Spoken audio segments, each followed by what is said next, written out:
Hi, I'm Valerie Lapointe, and I'm a story artist at Pixar. I'm going to be your host for our first lesson on storytelling, designed to introduce you to how we tell stories at Pixar. Throughout the next 6 lessons, you'll have a chance to create your own stories, and you'll go from a rough idea to having real storyboards like we use at Pixar. Each lesson features Pixar story artists sharing their insights about the story development process. My name is Domi Shi, and I'm a story artist. Hi, my name is Sanjay Patel. I'm an animator and storyboard artist. I'm Kristen Lester. I'm a storyboard artist. Hello, my name is Mark Andrews, and I'm a director at Pixar Animation Studios. The goal of this video is to remind you that you already are a storyteller. It's something we do naturally and start doing as children. To kick this lesson off, let's hear how some of Pixar's storytellers first started telling their own stories.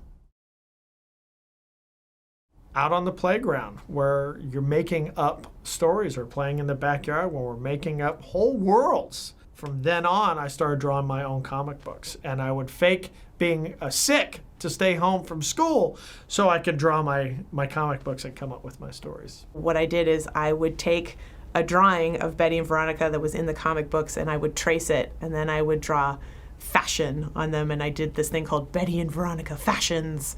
Somewhere in my mother's basement, there are thousands and thousands and thousands of these drawings of Betty and Veronica. These poster assignments that my art teacher would give me in high school, and even in junior high school as well, they were always around a theme of American history. And so the idea of this kind of homework of doing American history in a visual form was the first avenue into telling stories in just one picture. When I was really young, I would draw pictures and I would show them to people and they would react, and I'd really like that. Like, I love getting reactions out of people with the things that I drew and the stories that I tell.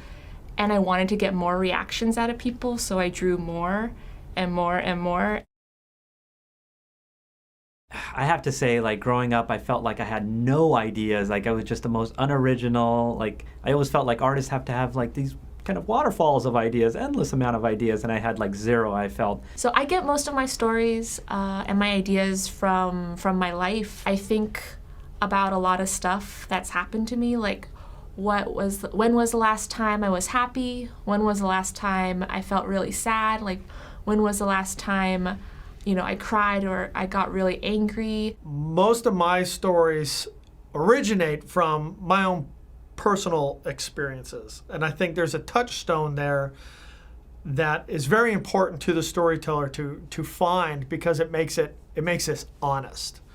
I'm not just gathering kind of ideas and chucking them together and there's a story. No story comes ready-made. One way is that I think long and hard about my experiences in life and moments in my life where I've had what I kind of consider to be an epiphany.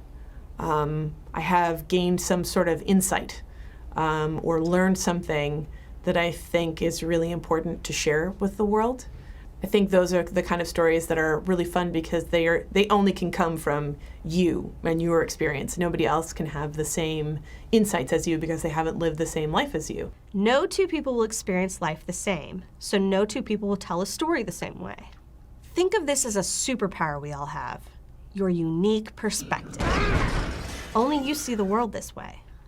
Now, I want you to think about a memory you have. It could be your most embarrassing memory, frightening memory, or a time you were very surprised. Whatever it is, it's a memory you remember vividly. In this first exercise, you'll have a chance to express this memory in various ways.